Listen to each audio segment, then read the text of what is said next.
Bawat kabataang Pinoy ay may karapatan para mag-aral. Mayaman man o mahirap, pantay-pantay lang dapat tayo sa pag-aaral. Tulad ng pambansang bayani nating si Jose Protasio Rizal Mercado y Alonso Reolondo o mas kilala natin bilang si Dr. Jose P. Rizal ay Sa nag-aaral. kanyang kabataan, bago pumasok sa kanyang eskwelahan, ang unang naging guro ni Rizal ay si Doña Teodora Alonso, nanay mismo ni Rizal.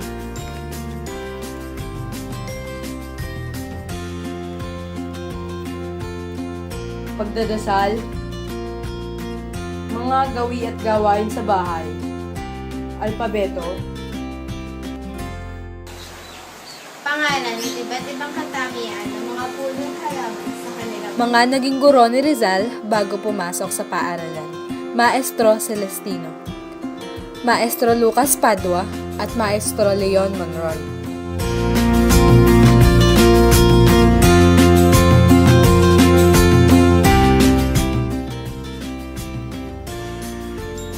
Si Rizal ay hindi nalalayo sa mga kabataan ngayon.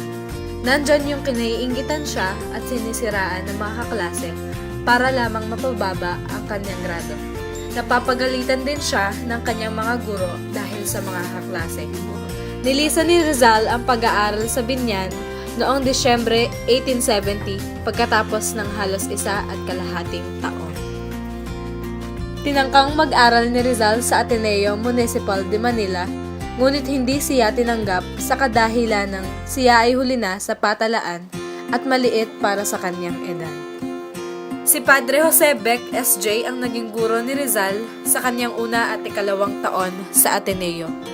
Nagsimula rin si Rizal sa kanyang pagkahilig sa pagbabasa at ilan sa mga aklat na ito ay ang Count of Monte Cristo, Universal History at Travels in the Philippines.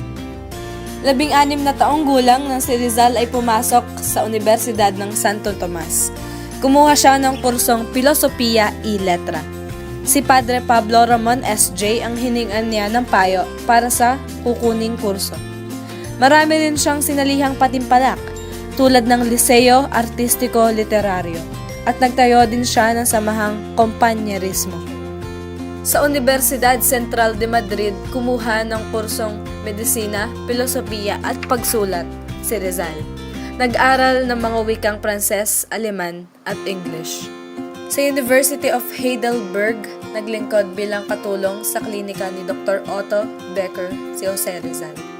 Natapos din ni Rizal ang kursong Ophthalmolohiya sa tulong ni Otto Becker. Mga kagalingan at kasanayan ni Rizal. Alam ang 22 lengguwahe. Siya ay tinawag na versatile genius.